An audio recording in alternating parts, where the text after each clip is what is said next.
TWD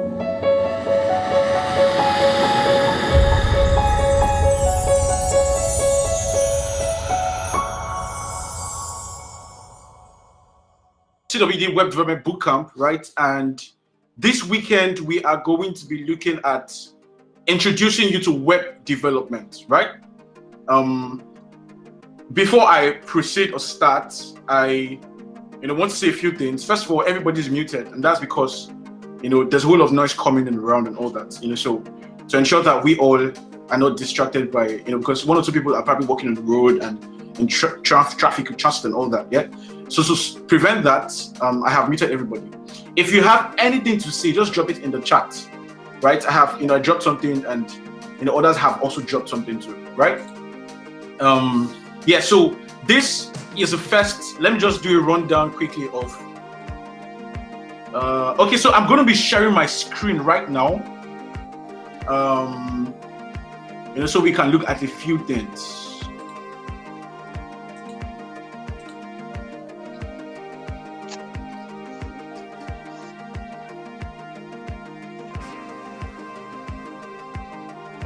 Okay, can we see my screen? Can we see my screen?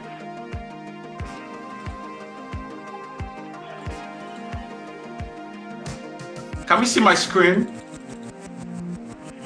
Yes. Okay, good. Right now, so let's just run through the sessions we will be having very briefly. This is the first session, right? We will be looking and talking generally about. Sorry, there's somebody's microphone that is disturbing me. Please let me mute that.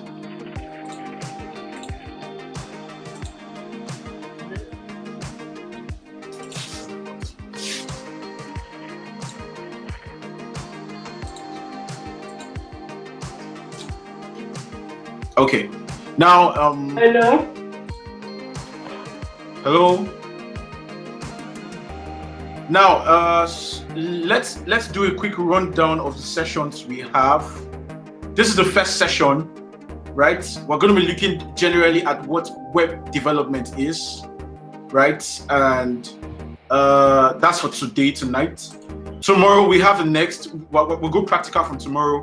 Introduction to HTML, right? Now the first session under HTML would happen in the Telegram group, where we'll discuss about HTML. Talk about concepts, what it is about, just introduce you to it. And then session 3 will take place the same time, 6 to 8 p.m. tomorrow. That'll be a practical session where you see how you can start to code with your HTML, right? Next session is section 4. That's introduction to CSS, right? And that is going to be, that's on Saturday, 3 to 5 p.m. Discussion, Telegram group. Practical session would happen later that night. That's Saturday night. That's on the same platform, Google Meet. Section 6. Now, understanding JavaScript, right? That's going to be for Sunday. Discussion will be 3 to 4:30, and section 7 will be the practical section, 5 to 7 p.m. And final session will be the conclusion of the bootcamp, right?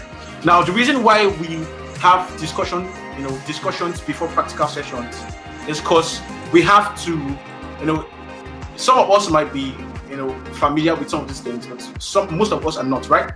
And so we would be in the discussions on Telegram. We would be looking at these things and talking about them, like what is HTML, right? What is it about? What does it do? And all that. And we'll talk about basically everything you need to know about it, and then we come to practice and code with it, right? Now, so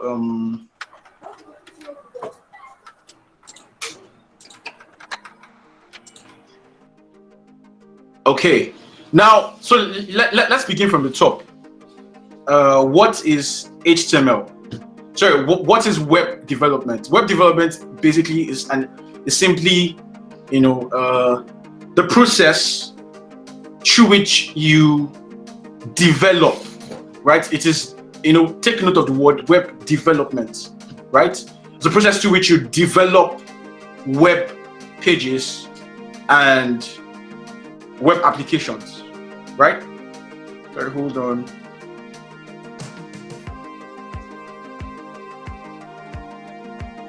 Yeah. So it's a process through which you develop, your web pages, what you call websites and all that. Websites are basically web pages joined together, right? So web development, while I speak, I'm not going to be giving you any specific, specific meanings and all that. You can check that on Google, right? I'm just going to speak, go straight into it, right? I'd like to, make a clear difference between web design and web development, right?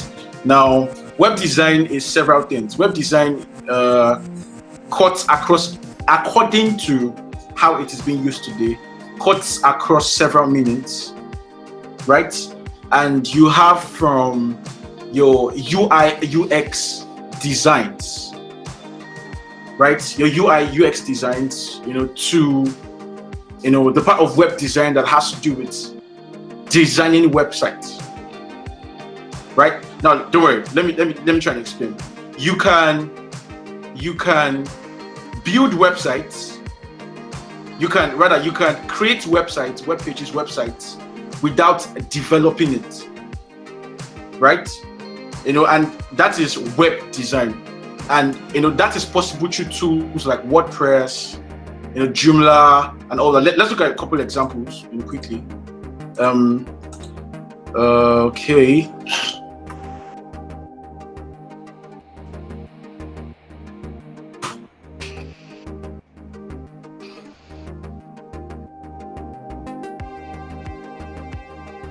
Okay, now look at this website. This is learnfidelis.com. This is something that I worked on, right? Now, so this is a full website, as you can see, right? But this was not developed in the sense. This was designed using WordPress, right? There's something called content management systems, right? You have WordPress, you have Joomla, you have Magento, you have Wix. Many of us, know about Wix. Sorry, as I go on, if you have questions, just drop it in the chat. I'll see it and get to respond. Many of us know about Wix and WordPress and Magento. They're really cool, right? Now they help you to create websites, without having to go through much stress. But if you are pursuing a professional career as a web developer, you have to learn how to develop your pages from scratch, right? What do I mean? Let's go back to what I just showed us before. Now this is this website, right? And like I said, I use WordPress for this, which is now with WordPress. WordPress makes it really easy because you can just drag from here, drop at this point, depending on what method you want to use. You just take your text, edit it, put it in, create your pages and all that stuff, right? So WordPress and other, content management systems makes it work really easier. But if you're pursuing a professional career, like I said, as a web developer, right, then you need to learn how to do things from scratch, right? Now, what I mean is that every single thing you see here, right? Every single thing you see here, you have to learn how to code it in. If you look at this, I don't know if let me try and zoom into the page so it can be clearer. Right? Now look at this skilled helper, right? This is text. And then if you notice there's spacing between D and Learn Fidelis, right? And then spacing between this and a fellow of the Commonwealth and all that. And then, and on top, and then so to the left in a column, you have all of this. And then to the right, you have the image, right? And then behind everything, you have a background color, right? And this background color is not even just one color. You have a mixture of purple and pink at the center, and then purple. So it's a gradient, right? The way you come to understand this is more later and all that if you don't know it, right? So it's not just a background, background cover or color. You have two colors, gradient, purple, and then your pink at the center. And then look deeply. Let me zoom in again. Look deeply into what's on the screen. You can see that this same picture is also beneath the color. Can you see the nose? Can you see the lips and all that? You know, the smile, right? This same picture is also beneath it, right? Now, so what this if you want a professional career as a web developer, right? Which, as some of you already know, can be quite financially rewarding, especially if you are very good. If you want if you want that kind of career, then you have to learn how to do everything, from scratch. You have to learn how to put in your code. You have to learn how to be patient, right? WordPress makes it easy. I mean, you can sit up one morning and start and walk through the day, walk through the next night. The next day or 2 days time, you're done, right? And it makes it easy for you to just create that. Yeah, but if you want to go far, you want to pursue a professional career as a web developer, and maybe even get on to be a software engineer, software developer, right? You have to start from these basics and learn how to, punch in your code for what you want. Now let's move on. Let's open another random website. Something really random.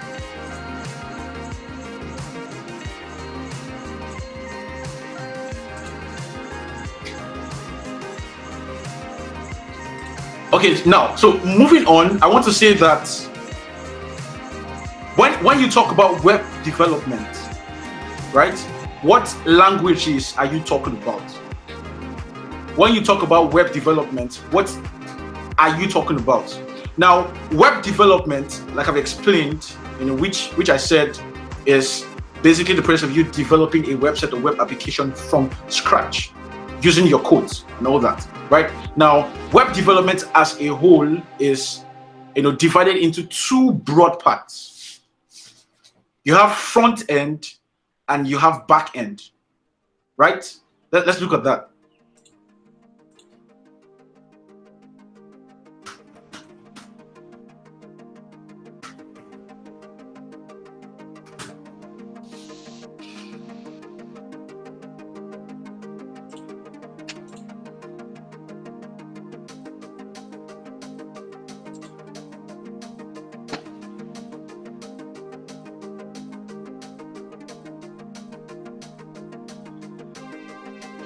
Okay, I'm looking for something.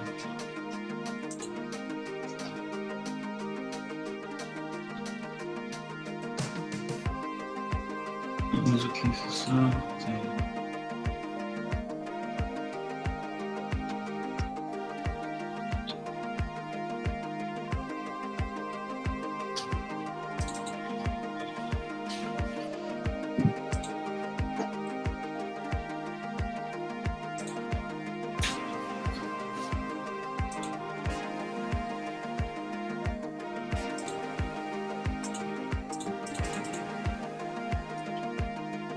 Now I want to believe everyone can see my screen, right? Now let me open this first and let me get the other thing I'm looking for.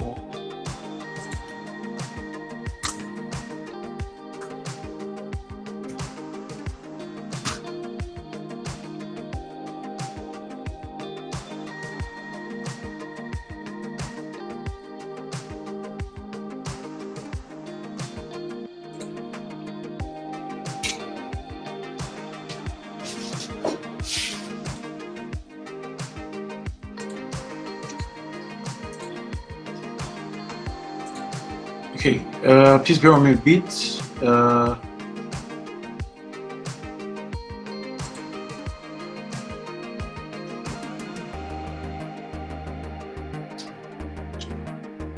Okay, yeah, so this should do.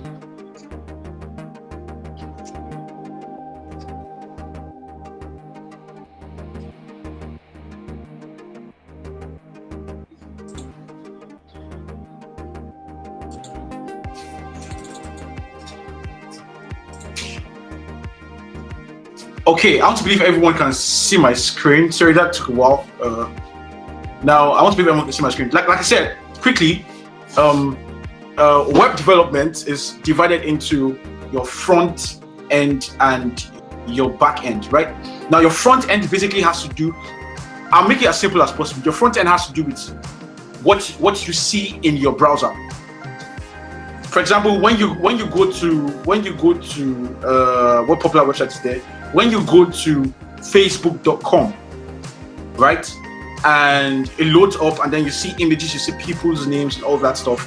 That is your front end. Your front end basically has to do with what you as a user gets to experience. That is the front, right? Latent. Your front end is the front, right? It has to do with what you as a user gets to experience when you go to a web page or a website, right? Now, the back end, right, has to do with processes, and it has to do with things, which are processes that control. Your backend has to do with processes, operations that control.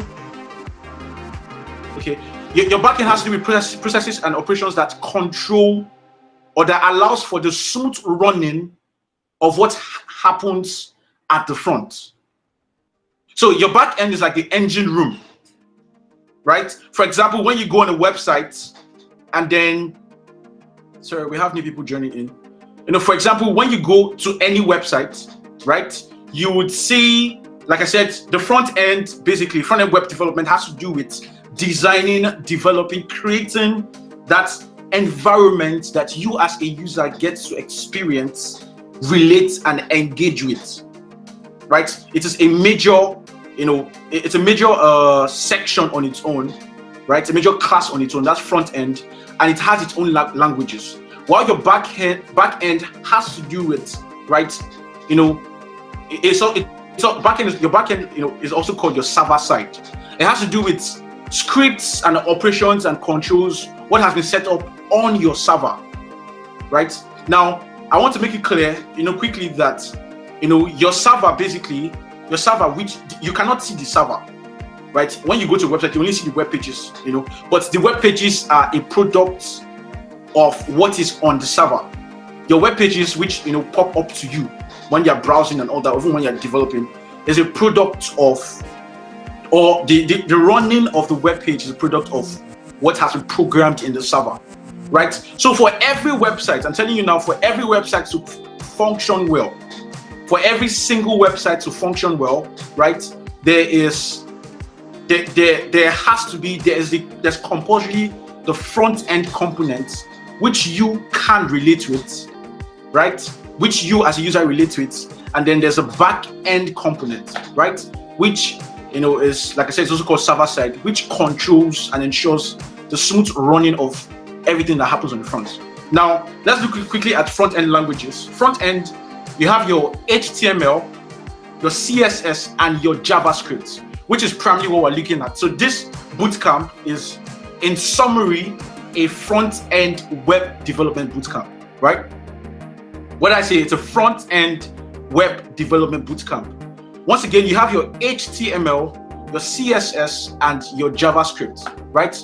Now, your HTML stands for, your hypertext markup language. Like I said, first thing I did when we started, I differentiated between web design and web development. Now we've delved into web development. And I'm doing a general introduction because from tomorrow, we're not going to talk about this much. We're just going to go straight into coding, HTML, CSS, JavaScript. Now, let me move on. Now, your front end languages, your HTML, that's your hypertext markup language.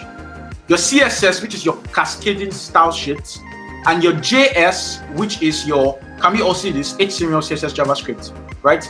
Your JS, which is your JavaScript. These are the principal codes or languages that you have for front end. They are the basic. They are not the only ones, right? They're not the only ones that I'm used for front end development, but they are basic, right? Now, technically, your HTML and your CSS are not programming languages. That's why if you notice, right, I'm always saying that, we are yet to learn programming and coding skills. Programming and coding skills, right? Now, so technically your HTML and your CSS are not programming languages.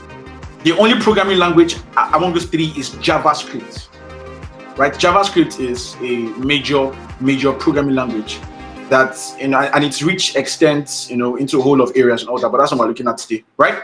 So once again, for your front end, HTML, CSS, and JavaScript, right? Now, if you are choosing a career as a professional web developer, right, these are the three things you have to start from. Do you get? These are the three things you have to start from. Your HTML1, your CSS, you have to master it, and then your JavaScript, right? Now, there are other languages, like I've said, but these are not the only ones, but these are primary, and these are what we're looking at this weekend, right? So you cannot call yourself a front-end, developer if you do not know this. Like I said, front-end has to do with crafting what you see on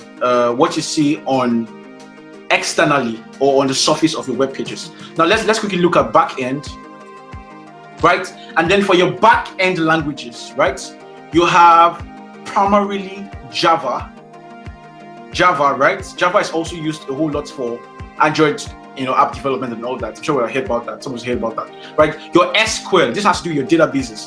Your SQL is your structured query language, right? That's for your databases. You have your Ruby, right? And then you have PHP. These are, like I said, like I always, I've been saying, these are not the only ones, right?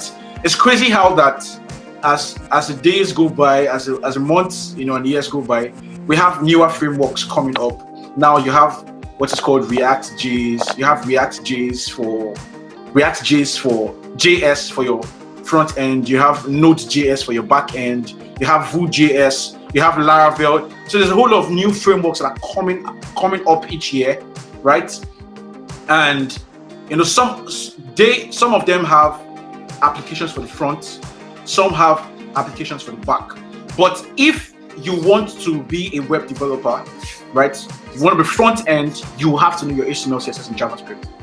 Well, you can learn other ones. You can be flexible, but you have to know this theory.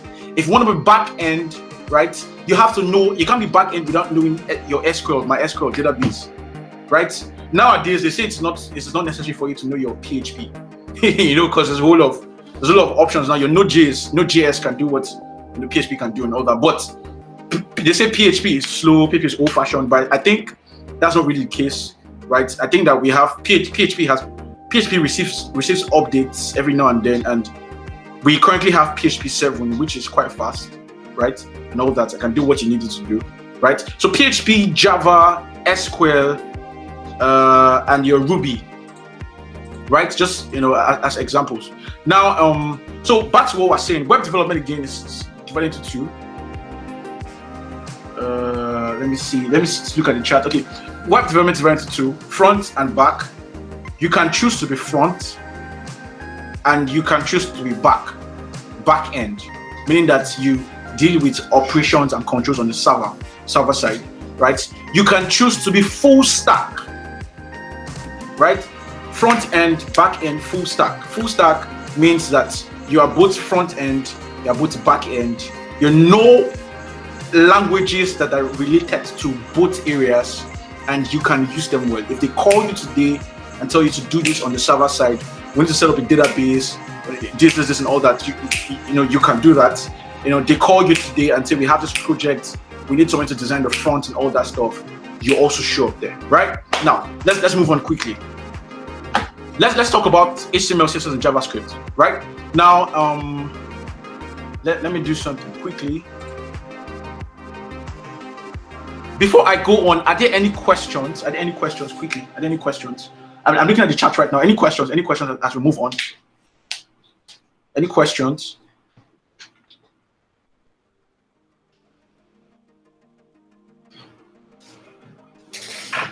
Any questions? I'm waiting. Any questions?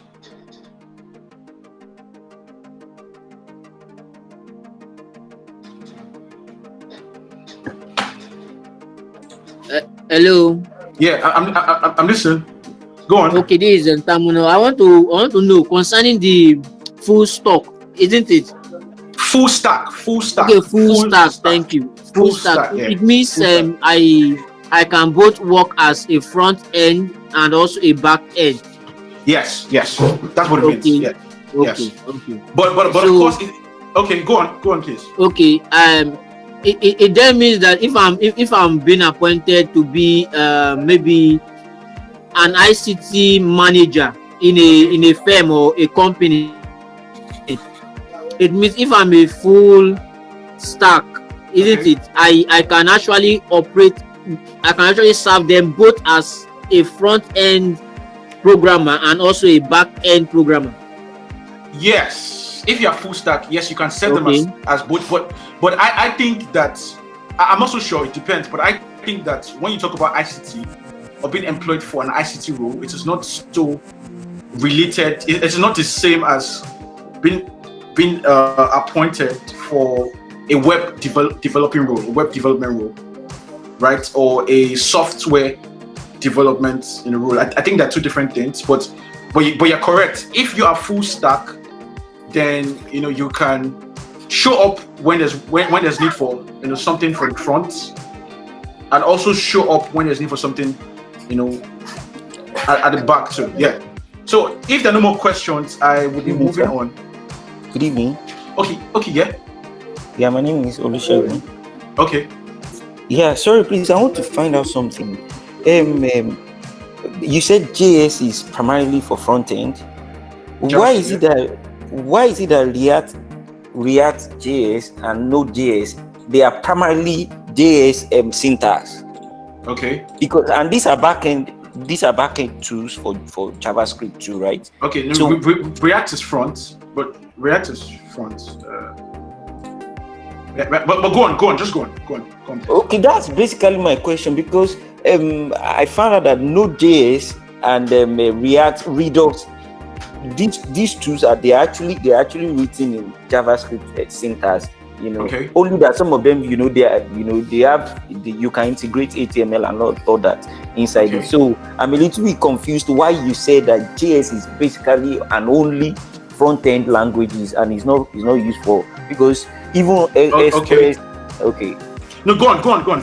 Finish. Yeah, because even Express and MongoDB, their syntax are primarily JS syntax. So Okay. I'm a little bit confused why you said it's only a front end language, JS, because it's a very complex language. In fact, far more complex these days. JavaScript is really complex. So I'm just a little bit confused why you said it is primarily and only for front end.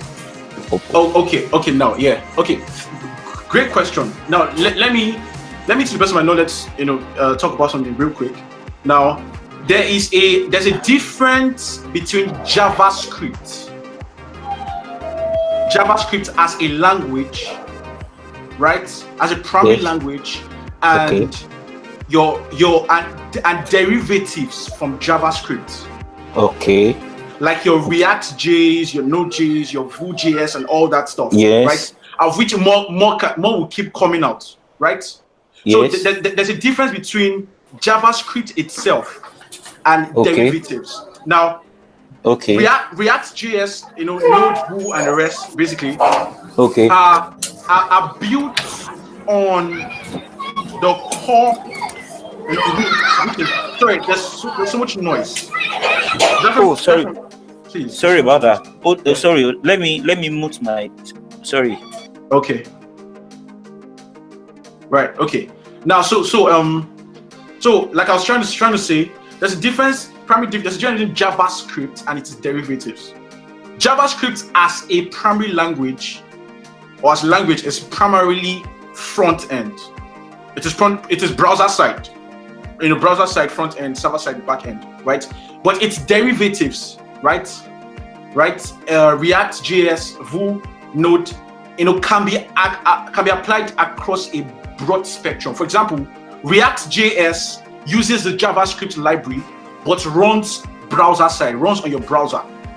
Node.js runs on your back end. So how I can explain it is this, right? If you check through the history and evolution of programming languages, from the very beginning. If you check through the history and evolution of programming languages from the very beginning, you'd see that one of the oldest languages we've had is your C++. Yes, sir. right? And you have C++, you have Python. Yes, sir. Right? Now, what I'm trying to say is that most new languages that have evolved today are derivatives of these root languages. Okay. You understand? Yeah, I got your point. So new languages are coming out. For example, Facebook. When Facebook got tired, we all know PHP is server side, right? Yeah. Facebook got tired of PHP because he said it was too slow and could not handle all the millions of requests or billions of requests, weekly and monthly on their websites and all their apps. Facebook developed their own server-side language. Yeah. You get? I forgot the name now. Facebook developed their own server-side language to replace PHP. They did that on one end and then carefully moved all that they had on PHP, converted it to this new framework they had created, a language. Yes. Right? But this is what I'm going to. This new framework and language is not so different from PHP. It was only readapted to be faster.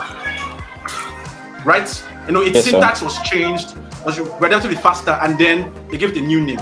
So my point is JavaScript primarily is front end, but they are derivatives. They are adaptations from JavaScript. They are new frameworks created to help with different functions, and the goal has always been to make things easier and to make things faster. Okay. Right? It's just like, for example, your JavaScript and your jQuery. Okay. You get jQuery is not so different from JavaScript. Exactly. But jQuery is not so different, yet it is not JavaScript. Yet they are related. So you can choose to run things on your browser side. You can choose to control your validation of forms interactivity with JavaScript. You can choose that, or you can choose jQuery, which people believe is faster. So have I answered? Correctly. Thank you. Okay, yeah. So let's move on quickly. Now I want to open up a fuller web page. Let me see. Let me try and do some open. Okay. We've talked about front end and back end, and all that. So let's move on. Now, okay. So if your HTML, CSS, and JavaScript are your front end languages, right? Let's talk about them individually, just briefly and in summary, right? Now, your HTML basically is, like I said, is your hypertext markup language, and it is used to add. Let me share my screen. Sorry.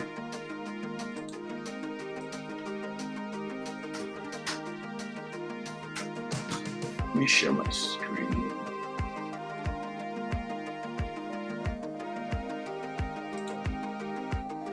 Okay.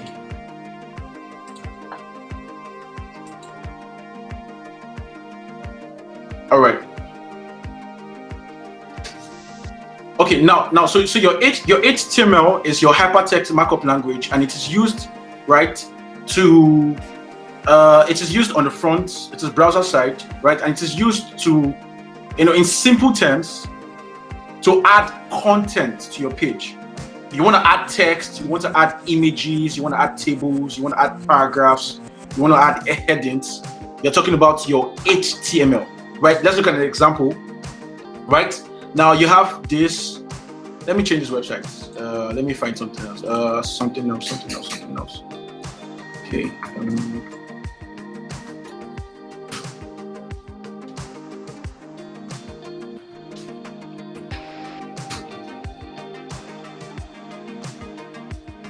Okay, can we all see my screen? Let somebody respond, please. Unmute yourself and respond. Can you see my screen? Yes, sir. Yes. Okay, fine then. Let me move on. This page has. Okay. Now. Okay. One of the persons who will be anchoring, tutoring this weekend is my very good friend Oko Hogan. Right, and he developed this website, recordspad.com, and all that. It's a beautiful thing, right? Sorry, hold on.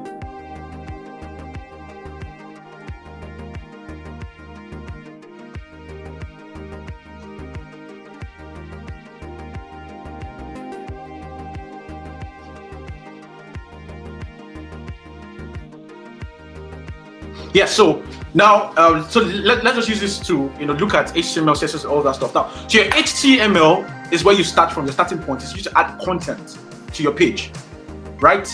I want to. Okay, let's go now. So, content like your text, your images, your tables, your what have you, your links, your buttons, right? Let's look at this page.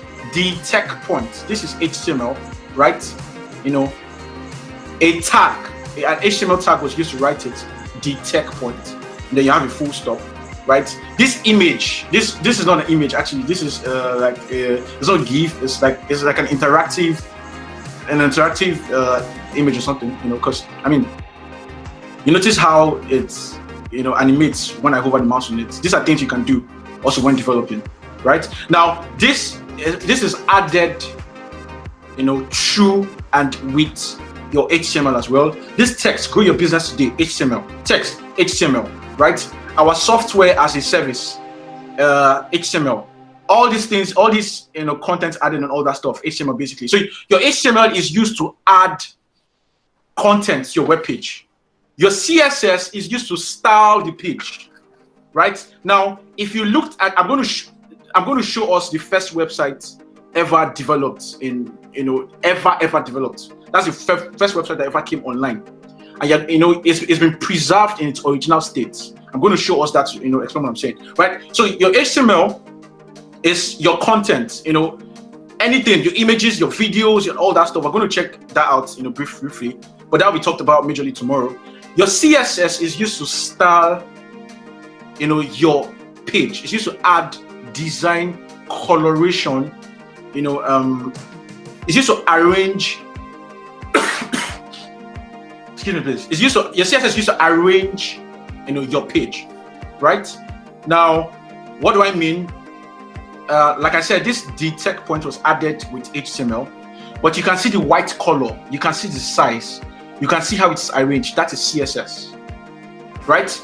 It was done such that white color against a black background. That's CSS, right? Now this I don't know if you can notice what happens when I hover over this image, right? You can see how it changes color. It's blue now and then it moves to yellow, right? That can be done with CSS. That can be done with JavaScript. That can be done with any one of them. CSS, JavaScript, all that. Yeah. Now, so let's move on. So CSS used to style your page. Now I have added my content. I want to give it. I want it to have sense, right? Let's say a brand or a top business calls me to build a website for them. They want me to develop, their website for them and all that stuff. That's going to drop good bar. Let's say 100, 120K, right? Let's say their brand color is black and blue. For example, CW Bootcamp's brand color is deep blue and white and green, right? Now, and so you're building the website. What you first do is add your content, and then next you start.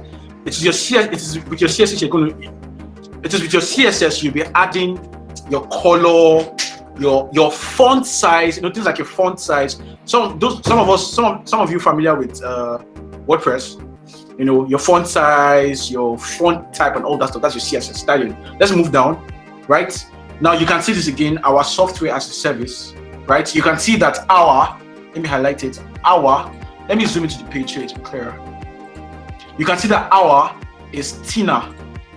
It has the font weight. In your CSS it is called font weight.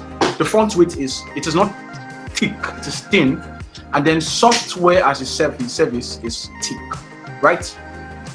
That's your CSS, and you can see how it's arranged. You can see how tech point is one line, one margin, and then watch this. Let me make this smaller. You can see how that grow your business today is all on a straight line. That's your margin. That is all with CSS, right? So HTML is your content. CSS is I've added my content. Now I want to make this from some dry, design or dry outlook into something beautiful, right? And when I talk about CSS, teach about CSS, I like to talk about creativity. I believe that apart from having your web development skill, right? You design as good as you can be creative, or what you design or what you develop is a function of how creative you are, right? But let's move on. Now you have these are images and they are set in such a way that they slide, right? I don't know why it's not working now. I won't. It slides naturally normally, right? Now these images are added with HTML, but then they are styled with CSS. What do I mean, right? For example, you can have an image that has a resolution of 2000 pixels by 1800 pixels, right? And then you can have a second image that is lesser, and have like 1500 pixels by 1200 pixels, right? With your CSS, you can force. Now, if you put those images on your web page with your HTML just like that, the one with the higher resolution will be bigger than the one with the smaller resolution, right? With your CSS, you can force both of them into one custom size. Your CSS is pretty powerful, as we'll find out as we go on, right? So look at all of this. This is okay. I just clicked on open on that page, right? Now look at this. Look at my navigation bar. Look at my nav bar. You can see that when I click a page, right? The current page I'm on is highlighted in your browser. You can see it is white. If I click training and training loads, you can see that programs is highlighted, and then you have a yellow at the bottom, right? Now so that is your HTML and CSS in summary and short. Now your JavaScript is used to add interactivity. See, JavaScript is used for a whole lot of things, right?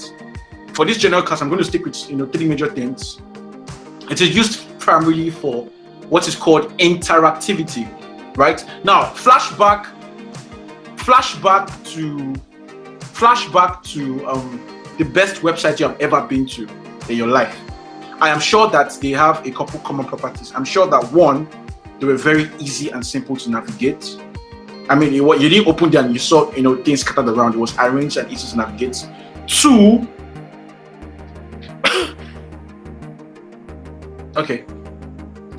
I'm sure that it was easy to navigate, I'm sure. Two, I'm sure that related to one, I'm sure that it was beautifully designed. A perfect balanced or rather a perfect balance or usage of or combination of colors, right? So when you came in, it was just pretty to the eyes, and you just soft and all that what you had to do. Third, I can be sure that it was interactive, right? Now, interactivity when it comes to web development is extremely key, right? Now, what do I mean? You can have a website that is static, right? When you come on, everything just looks dead. It might be fine, but it just looks dead. You just scroll past, but then you come on another similar website, and then the things on the website jump. The things on the website jump at you, right? As you are scrolling down, let's say it's a website for a business or brand that wants to sell products, right? As you're scrolling down, they have like a promo coming up or a bonanza coming up. They have like a discount and all that, a coupon they want to give you, right? As you're scrolling down, you have that product bounce at you. Like, see me, I want you to get me, that kind of thing, right? Now, that is interactivity. And so imagine that as you're scrolling through that page, different elements are jumping at you. This header, jumps at you. You look at it, so that is interactivity, and interactivity has been discovered 100% to increase user engagement on your website. So I'm saying this for those of us who are already web developers or those who are aspiring to be, right? Even if you use WordPress to design, WordPress, is very easy. With Elementor, you can add the whole of animations, all that stuff. So interactivity is extremely key for your website. If you ever have to build for clients, make the website interactive. That's where JavaScript comes in, right? Like I said, JavaScript usage is large. I just talk about it in general. I talk about this. So interactivity is where JavaScript comes in, right? Form, other things like your form validation, right? Now I'll do a quick example and use let me use PW Bootcamp's websites for just as a quick example.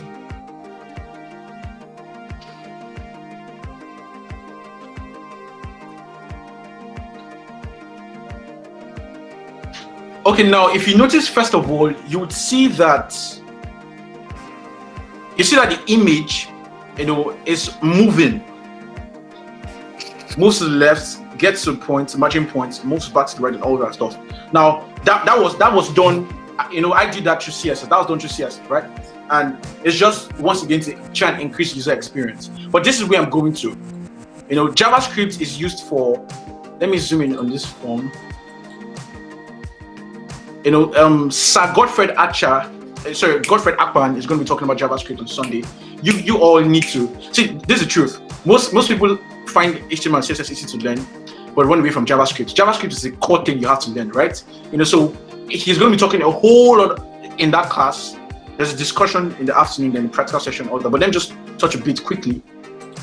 Now, JavaScript is used for, like I said, what is called. It's used for, like I said, what is called, form validation. What do I mean? For example, you have a website.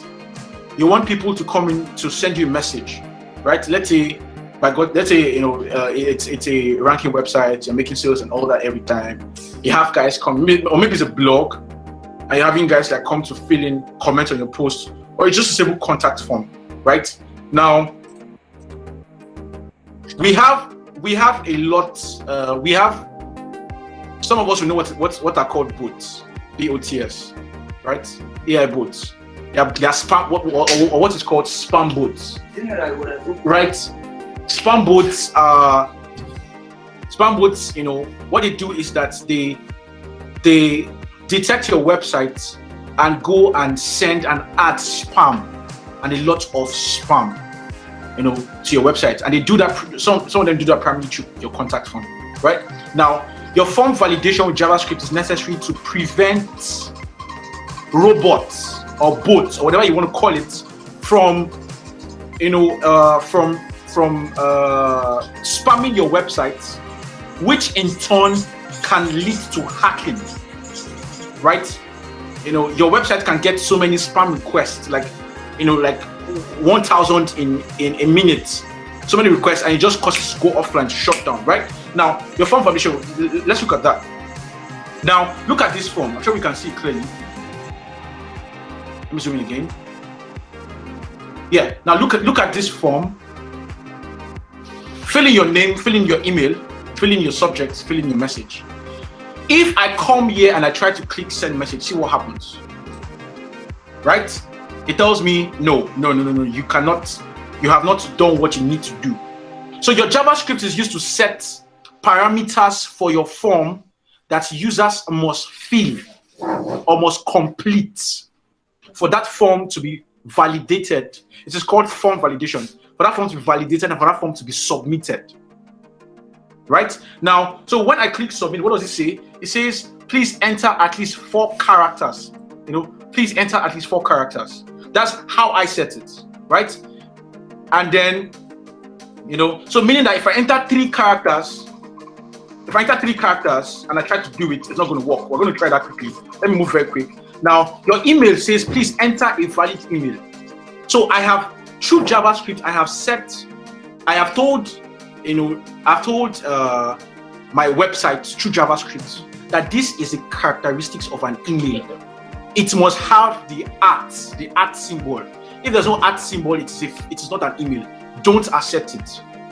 And I now set, when somebody enters something that's not a valid email, send them a notification saying error, please enter a valid email, blah, blah, blah. Now, subject, please enter at least 8 characters of subject. And then message, please write something for us. Now, let's fill it in. Let me just fill anything. Let me just fill something proper.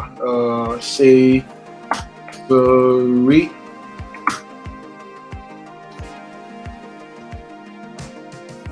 Victor. Let me fill a mail. Let me fill a mail without putting the at, and let's see if it works out fine. Let's put a subject that is less than 8 characters. 1, 2, 3, 4, 5, 6, 7. That's 7 characters. Let's put a message. This is what I want to say. I'm just typing anything.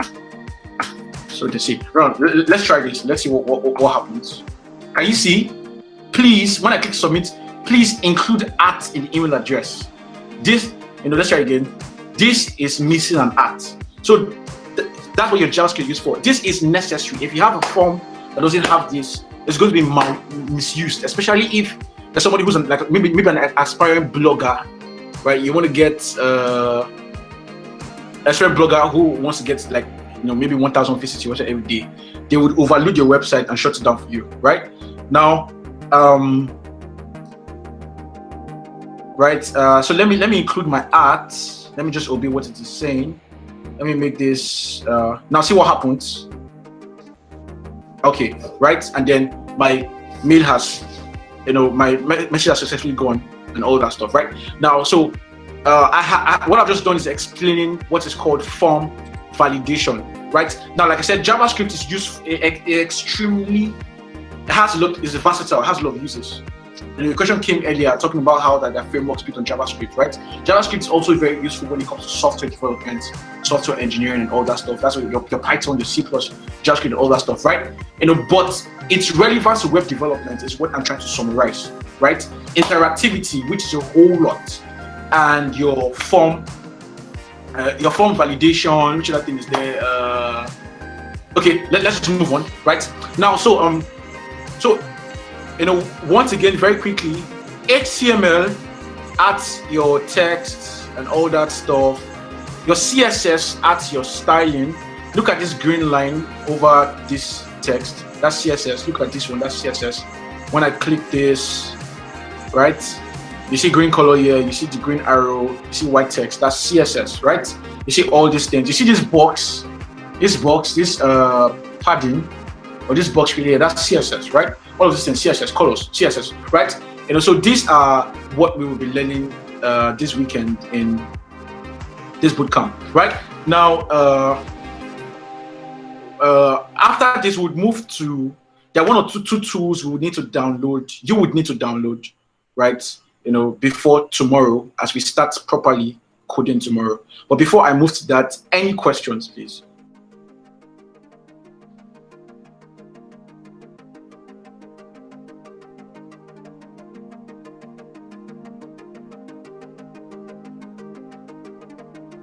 Any questions?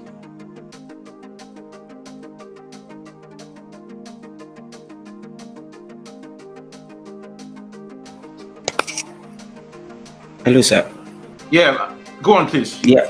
Sir, please, can you just a little bit talk, maybe just 30 seconds about static websites? You mentioned something about static websites. Where are you talking about? Because Okay. If website actually if it is all about interactivity, okay, so why would there be could there be a necessity for static website? Because personally, when I'm online, I don't like adverts generally. Okay. I don't like adverts, I don't like advert and all that. So is there a possibility, or are there circumstances that could necessitate you having a static website, or what exactly do you mean by static website? Okay, good question. Sorry, hold on. Yeah, okay, so great question. I use static websites in the context. Sorry, let me change it. Sorry, hold on, please. I use static websites in the context. I used. Sorry, I'm not seeing myself on my screen. Okay.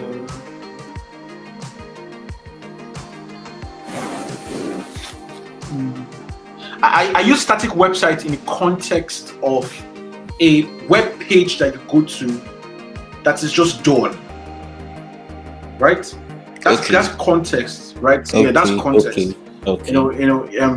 I know that when you talk about WordPress and all that, a static, you have what's called a static web page, which has to do with, WordPress gives the option of either making your home page, your blog page. WordPress was originally, for blogging. You have WordPress.com, WordPress.org. WordPress.com is your blog. WordPress.org was also, it's like derivative from blogging. So you have the option of using your homepage, your default homepage as your blog page or as a static page. But what I actually mean by static page in my context is a page that you go to that is basically just dull, just there, right? Like I said, uninteractive, that's the word, right? Like I said, it's been clear, it's been, people, like I said, when I say interactivity, I'm not saying what is shouting at you, right? One mistake a whole lot of people make today is trend bloggers, right? You want to make money, you want to add ads, you want to have you put your Google AdSense and all that stuff, you pack ads everywhere, you put your clickbait. I hate clickbait. When you click any portion of the screen, it just pops. That thing is, if it happens, if I go to your website and it happens, I'm never coming back unless my life depends on it. Right? Interactivity, when I say interactivity, I'm talking about with sense, with creativity, when it's too much, it gets too distorted. You have, for example, now there are times when I used to like to experiment before, maybe on a client's job, and building websites, and I said that when you come to the page, the picture comes in from the left, text comes from the right. As you move down from the left to right and all that stuff. Right now, I do that, and it can get too much. When it's too much, it is a total mess, right? And so I'm talking about interactivity with sense and with brain, creatively. Yep. So any more questions before we move on to next? We'll be talking about our code editors. First, I want to say that, first of all, this bootcamp is introductory. There's so much you can cover in 3 days. Now, for those who are listening to me right now and who are web developers or who are on that journey, I want to ask you, how many months have you been learning? Right? Now, so this bootcamp is meant to introduce you, right, to web development, like I said, front end. And now the reason why we're having, it's been split perfectly to discussion segments and practical sections. And the reason why you have the practical sections is so that it won't just be talk. So for example, tomorrow is HTML. I'm not doing any practical now. I've just showed you one or two. I'm not doing practical now because that's for tomorrow, right? So tomorrow we are going to look at. Tomorrow you look at HTML and see how to work with that. The next Saturday you're going to look at CSS. Sunday you're going to look at JavaScript. Now, from the point you raised, you talked about we using a project. Like I get to show you all of the code that has been done, and then on one side, and then you get to see the finished work on the other end, and then we now take it in stages. Now that is possible, but it might not be possible these 3 days. Yeah, it might not be possible these 3 days because of the format we are running, right? But rest assured, at the end, by Sunday, right, everyone would have a clear, because basically where I'm moving to now is for us to talk about what is called our code editors, right? Okay. Now, we've talked about web development, talked about HTML, CSS, JavaScript, right? For those who are new, for those who are, who already know this, it won't be new. But for those who do not know, right, you have what is called your code editors and all that stuff, and these are simply used for writing code, right? Now you have there are a couple examples of popular code editors out there. You have your, we are going to be downloading one. I'm going to be pointing also one that everybody will download, right? I want to assume most people have a laptop. You have a laptop. It is necessary that you download, your code editor. If you already have code editor, that's fine. That's cool. That means that you can, proceed as we proceed. But if not, you have to download it, right? Now you have Sublime Text. Let me share my screen again. So I can show that to us.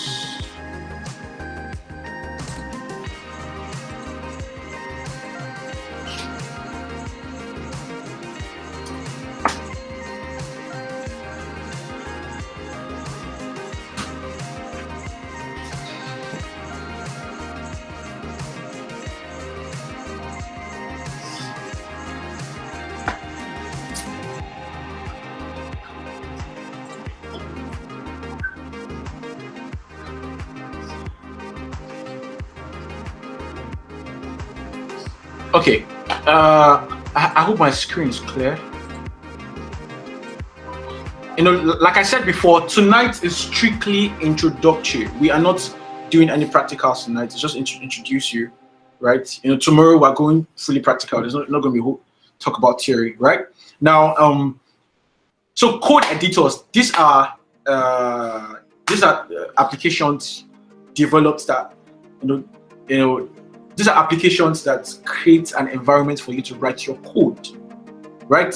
And topmost on my list is Visual Studio Code, which I recommend that we all get. I'm going to show us, how to get that. We're going to drop the links on the groups. You're going to see how to get that and all that, and how to install it too.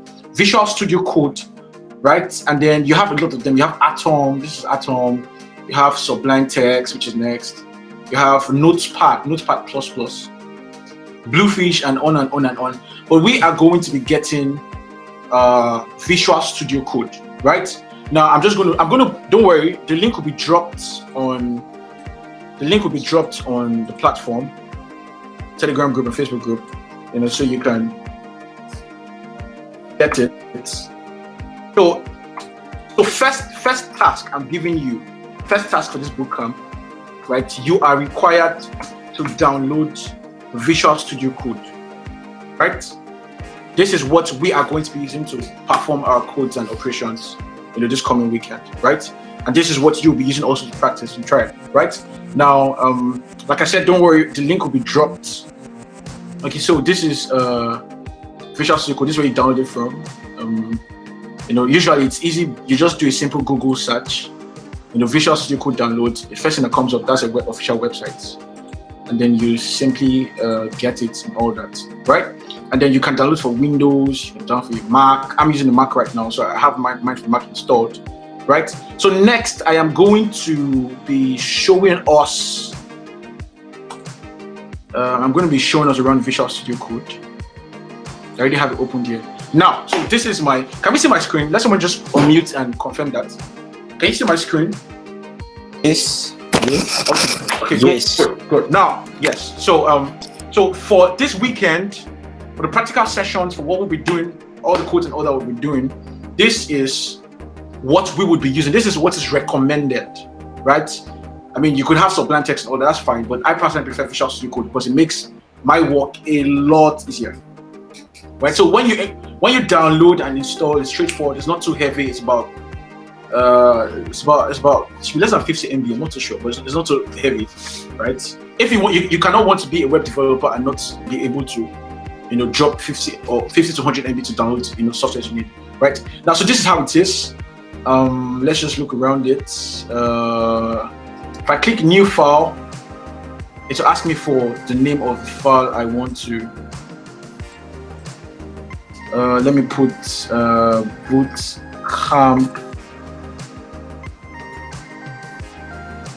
bootcamp.html.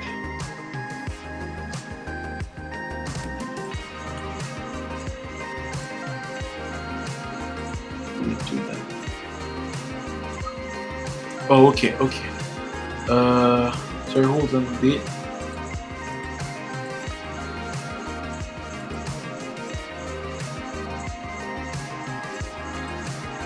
Okay, yeah. So I have a new window opened, right? So this is what you see when you come in. You have the option to open a new file.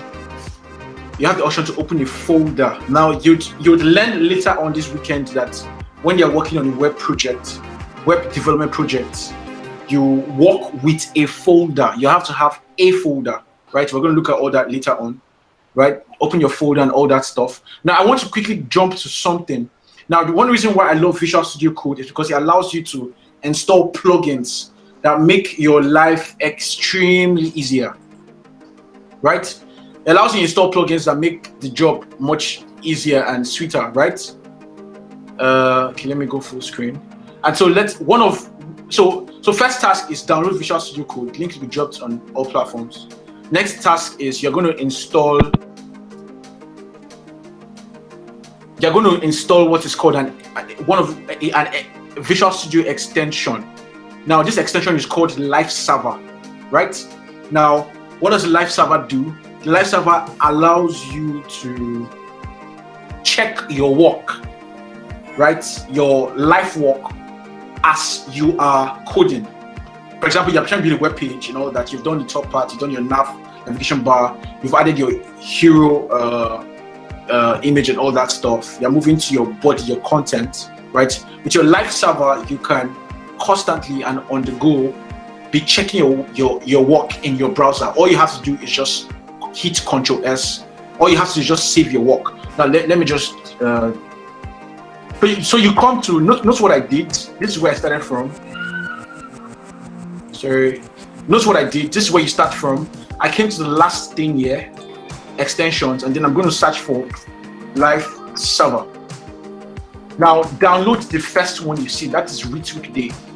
That's my preference. There are quite a number of them, but download the retweet day live server, right? So install it. It's going to install and all that.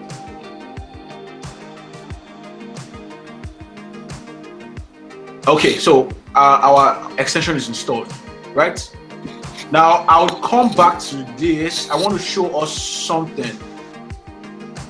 I talked about showing us the first websites that ever came into existence.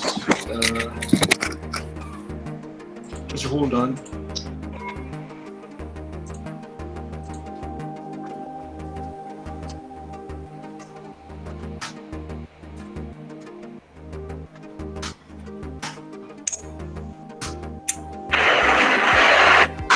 Your whole life in 24 sorry, hours. Sorry, who's playing that? You go out, you go in. Sorry, who's playing that? Who's playing that? You go in, and then the change.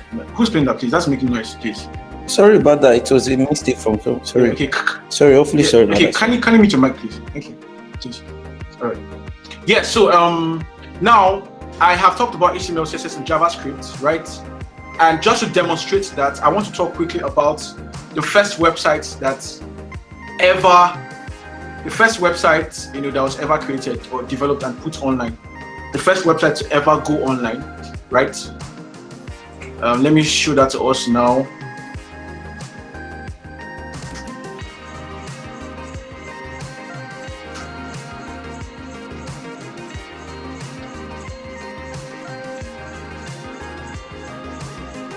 Okay, the first website was published online on August 6th, 1991, and it was purely HTML. Let me show that to us. Let me share my screen and show that to us quickly.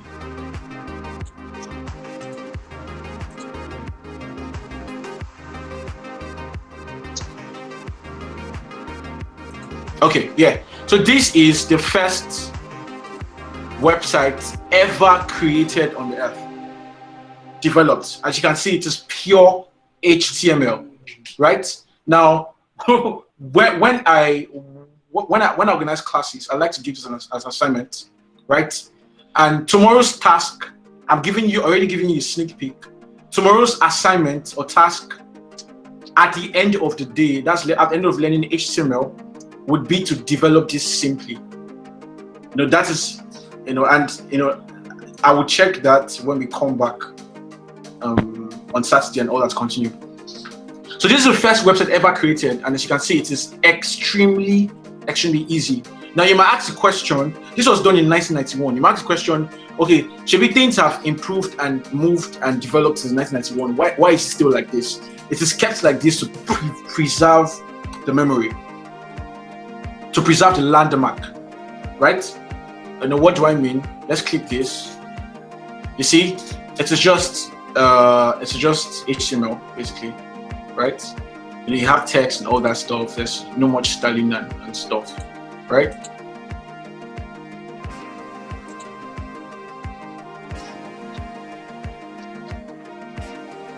And then when you click yes, right? Now, so what these guys did is that they preserved this landmark, right, of this page and left it like this. This is pure HTML. This is pure. Okay. Hello. Okay, let me go on. So this is pure HTML, right? And like I said, your HTML is used to add content to your page, right? So no matter what you add, whether you add image, video, this, that, and all that, this is how your web page is going to look like. It's going to look dry, empty, and then with your CSS, you can make it come alive, right? And so now when you now click learn about CERN, it now opens up a properly developed website. As you can see, this is still the same guys, but then this is their own. This is when things became advanced. Now they've added CSS and styling. You can see what happens when I hover over this nav bars, right? You can see my background over here. You can see text. You can see a video. There's a YouTube video which I can play, right? Video is playing and stuff. Let me take myself, okay. Right, and then so this is a properly developed website, but they left this like this to preserve this landmark. Now let me move back to Visual Studio Code quickly. I think we're nearing the end of today's introductory class, right? I've said a whole lot of things and I've given an assignment. The assignment simply is get Visual Studio Code on your system, install it, and when you do, come to this point, install the Live Server extension, right? It is used to check. Let me do a quick test run. It's used to check what you're doing in real time. Let's test that. Let me do just a random tag.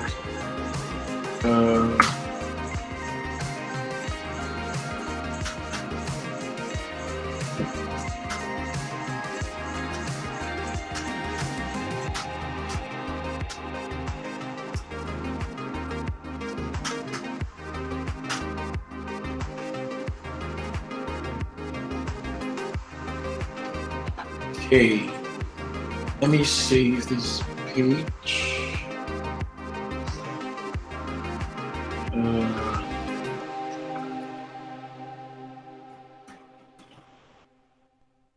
Email, save desktop. Let me save the page. Right now, I have just done this page. As you can see, I've just done this little thing. I'm using the H1 HTML tag. And I've written, this is what I want to do now because I can. Now let me show you what the Live Server does. In your HTML, just go to any empty space, right click on your mouse, and then click open with Live Server. Oh yeah, I forgot to mention, your Live Server always requires you to open a folder, right? I just got that notification now, so let me just do that. These are things that we need to set up before tomorrow, so I'm just going to show us around it and explain it. Okay, let me create a new folder. Let's call this Bootcamp. Yep. Let me put in my bootcamp.html into it. Yes, that is in now. Right, now let's go back to, okay, I've created a folder. Let's go back there. Now, so your Live Server does not work unless you open a folder in it. Let me show you how to do that. It's not difficult. Right, now you come to this and you click open folder, right? And then it brings out your options. I'm going to go to my desktop, click Bootcamp, which is my folder, and then open it. Now, when you open a folder in your Visual Studio Code, what it does basically is that all programming languages, all that is programming inside the folder, it is going to list them out here for you, right? So as you can see, the only thing I have is my bootcamp.html, which I'm going to open now, right? And which has opened now. And then I can open with Live Server now. Yes, you can see this is what I just did now. This is what I want to do now because I can. Now watch, you can see my screen, right? Now watch this. This is my web, this is my Chrome browser, right? And this is my Visual Studio Code. I'm going to put them side by side. I'm going to show you what I mean about how Live Server makes the job easier. Now, let's say that I want to add a new thing. Let me add a new H1 tag and say I am very tired of what I am doing right now. Actually, don't laugh at what I'm writing. I'm just writing what you call jargon, but that's fine. That's allowed. Actually, I not tired. Now, usually, after you've done this, the pathway to open what you've done or to see the changes. I've just made changes to this folder. This is what was there before, right? The pathway to knowing what has changed or how my website looks, right, is usually in the past, right? Or usually would be to go to my desktop. Go to my desktop. Let me open my file. Go to my desktop. Look for Bootcamp folder. Right? Where's Bootcamp folder? Look for Bootcamp folder. Then in Bootcamp folder, look for bootcamp.html. Then now start to open it, right? But with your live server, all you have to do is just right click. No, okay, sorry. We've already opened it, right? Now all you have to do when you add a new thing is just hit your Control S. Now watch what happens. Control S.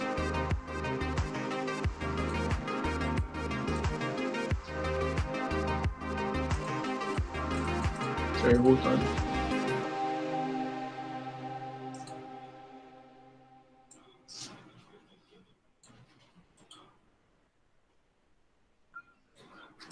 Okay.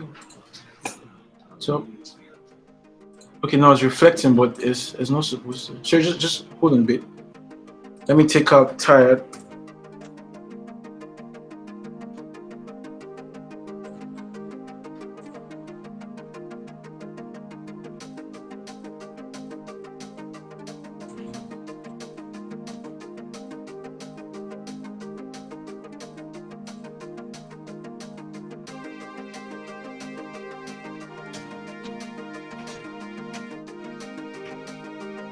Okay, it doesn't seem to be responding, which is really strange, right?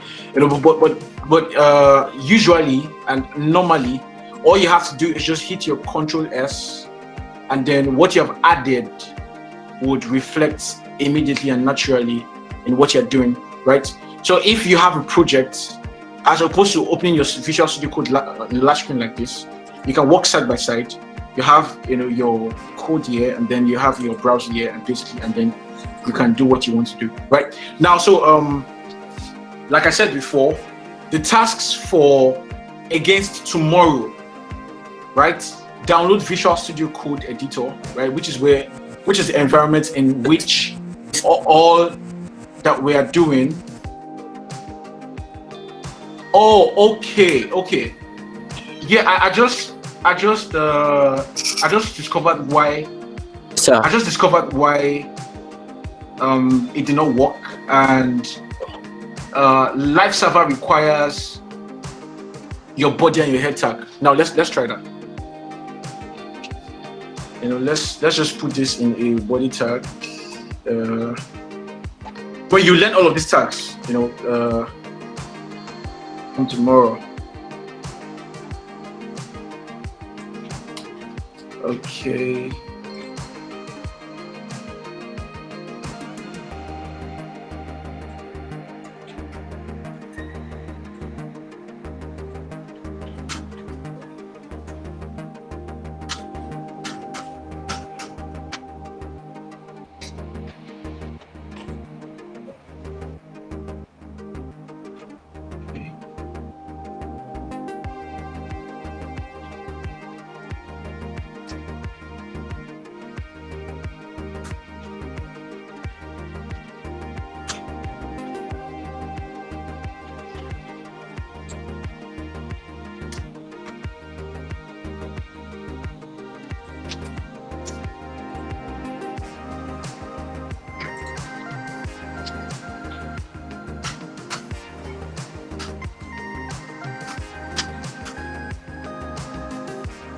Right, yes, so it's functioning now, right? Let me do that again. Now we'll look at all of these tags, head tag, body tag, and all that stuff. Don't worry about it. We'll look at all that tomorrow. If you know it, that's fine. If you don't know it, don't worry. We'll learn all of this tomorrow. Tomorrow is basically for HTML. Right now, this is what I'm saying. Let me add a new tag.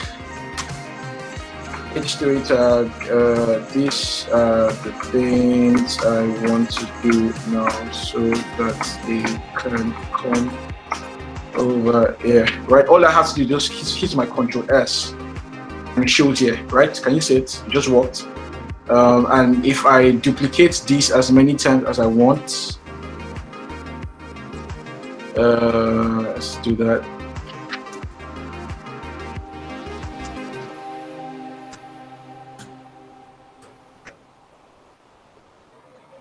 Yeah.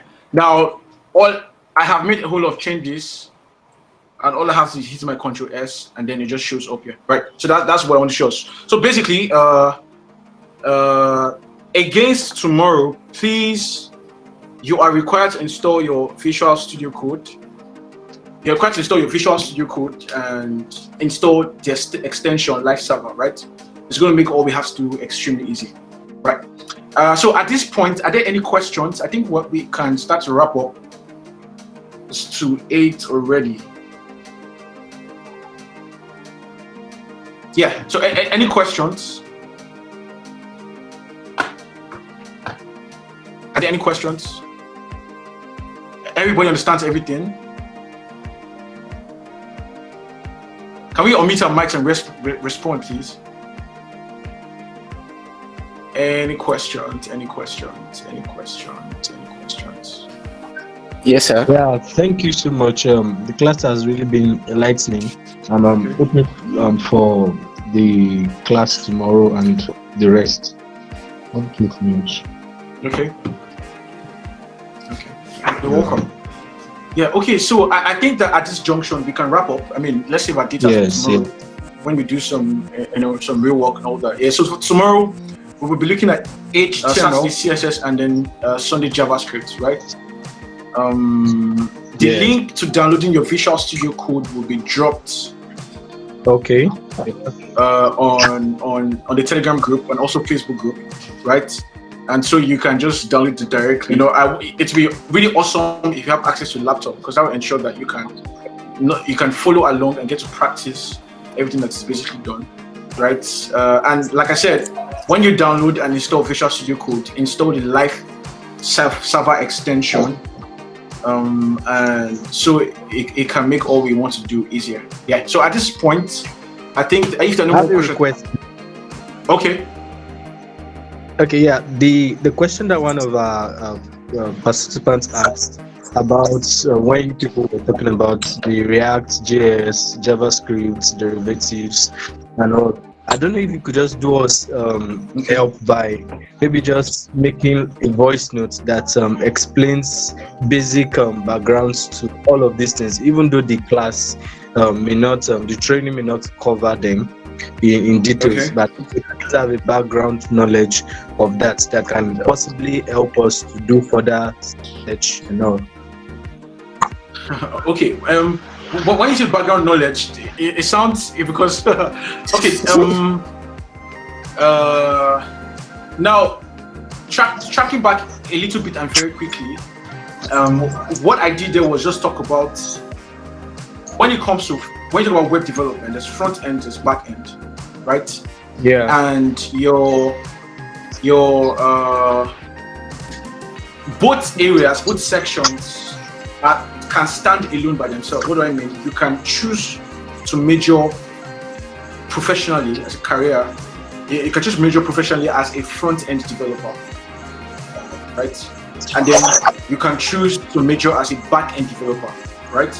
And then, like I said, there's a third one. You can choose the full stack. That is most of them, and standing in both places is extremely well, right? Now, for front and back end, there are languages that are commonly used for them.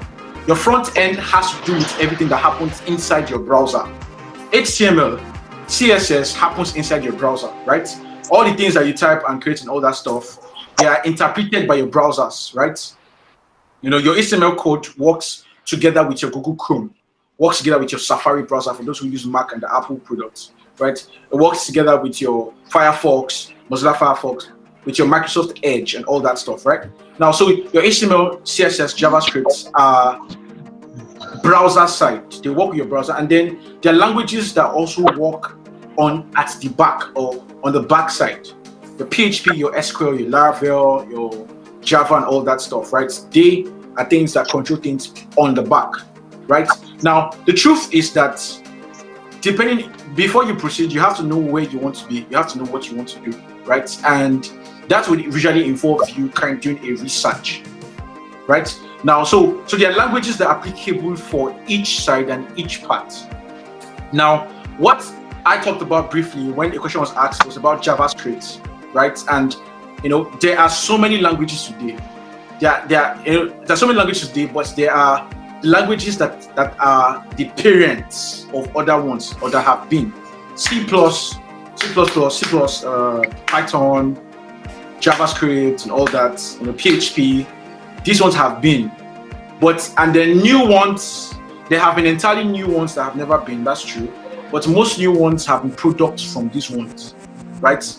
React.js, is a product from JavaScript as name, obviously. Node.js, Vue.js, and all that stuff, right?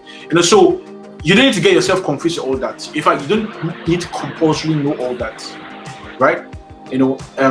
First thing is know where you want to be, know what you want to do, know the languages for that part, right? Most of you can do this,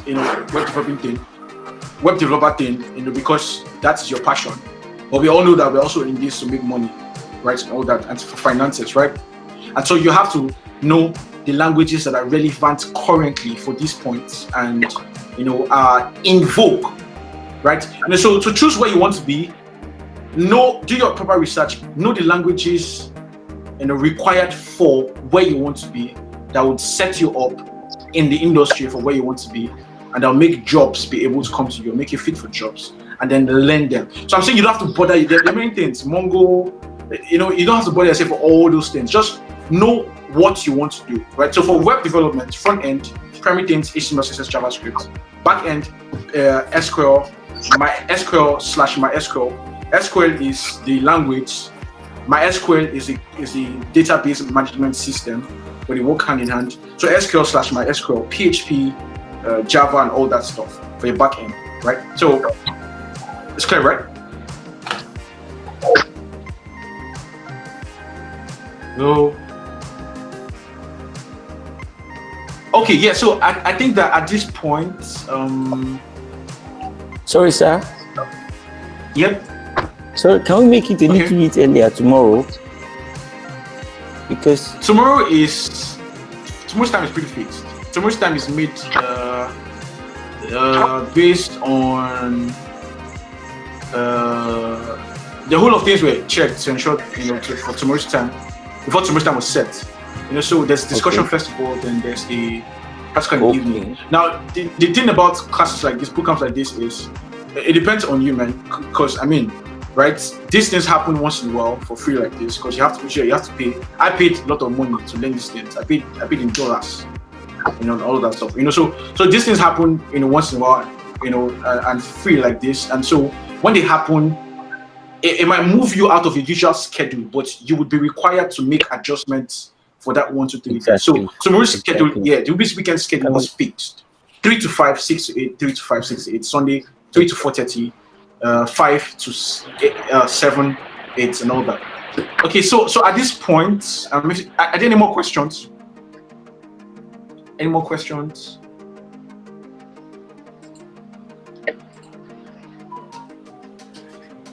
Okay, so at this point we can wrap up for tonight. I'd like us to do one thing, please. Kindly go follow CWD Bootcamp on Instagram at CW Bootcamp, Twitter at CW Bootcamp. There's a Facebook group, as most of us should know by now. The link has been put on Telegram for you to join and all that, right? After this bootcamp, a whole lot of other fun things are going to be happening. There's going to be a community of developers, helping themselves and all that, taking on projects, getting help when needed, and sharing, giving, help when required and needed to, right? CW Bootcamp is also on LinkedIn. You can, go like the page, right? Yeah. So we'll be wrapping up here, at this point. if there are any more things that come up, let's talk in the Telegram group or in the Facebook group. Yeah, I had a really great time tonight. Thank you all